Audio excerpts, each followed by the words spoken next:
Hey guys, I know it's been years since I put up the last video. My Aunt Stacy was in the hospital, so things are kind of crazy around here. Thank you guys for praying for her and continue to pray for her as she's recovering. So today I'm going to be talking about 4 reasons why we don't change, and all these is just all the main points in here are going to be things I learned from Pastor Stephen Furtick's sermon. It was one of his sermons. So the first reason why we don't change is we settle for information rather than transformation. In the United States, we have information all around us. We have all kinds of devotional books, all kinds of churches, all kinds of Christian bookstores, and there's online sermons. There's a lot of churches on just corners everywhere. One more thing is we've got a bunch of different kinds of Bibles. So what I did was I went through my room and I got a bunch of my Bibles and devotional books. So this is the one that I used in my other video, the one that I use now. It's the Teen Life Application Study Bible. And then I've got the Experience Devotional. It's a really good book. The one year book of devotions for boys. And then Boys Bible, the Ultimate Manual, which is the NIV. And then I went to my mom and dad's room, and I got a couple of their Bibles. So, there's the Holy Bible. There's, the Message is a devotional. And then It's a Bible. Oh, it's a Bible. It's a translation. There's the Daily Study Bible for Men, a New Living Translation. And then there's my mom's favorite, the Everyday Bible, Amplified version. And then we've got one more, which is my grandma's Bible, which she gave to my mom. I don't know what she's doing now. I guess she just gave up on the Christian life or something.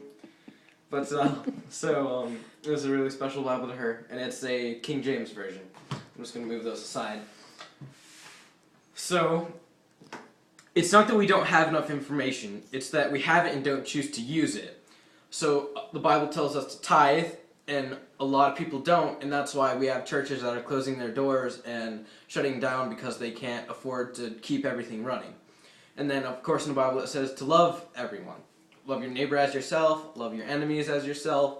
And, when you're driving down the highway and someone just pulls out in front of you and you're yelling at them, that's not loving people. And when they're going really slow and you're honking the horn, telling them to get out of the way, that's not loving people as much as you do it. Okay, and so Stephen Furtick said, most of us are far more educated than the level of our obedience. So you may have a 12th grade, and you may be 12th grade with all your Bible knowledge. You may be able to recite all kinds of verses, chapters, and books. And you can give us, verses in Haggai, and you can win Bible Trivial Pursuit. But then the amount of obedience you choose to use with all that knowledge is about a kindergartner compared to 12th grade. So the first reason why we don't change is we settle for information rather than transformation. So reason 2 is we focus on inner out instead of inside out. We let what we do or don't do define who we are instead of who we are becoming on the inside. There are things you should and shouldn't do, but you shouldn't let that define your Christianity. So people think that they're good Christians because they don't drink, they don't smoke, they don't cheat on their girlfriends, they go to church, they tithe, they help out as much as they can, but it's not about that. It's about having a good relationship with God, talking with Him, listening to Him, and let Him get close enough to change you.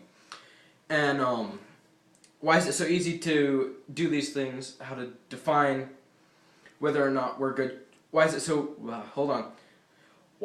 easy to define whether or not we're good Christians by what we do? Because it's a lot easier to do that than to allow God to dig in and cut some stuff out. And when you do that, it hurts and it's painful sometimes. The true question isn't am I in or out? What do I refrain from that other people do, and what do I do that other people don't? It's am I loving God and am I loving other people? So reason 1 is we settle for information rather than transformation. Reason 2 is we focus on inner out instead of inside out. So moving on to reason number 3. We try harder instead of training better. If you watched my first video, you know I talked about that, and I got really in depth with that. So I'm not going to talk about that, and I'm going to go straight on to number 4. So reason number 4 is we wait for a destination instead of embracing the journey.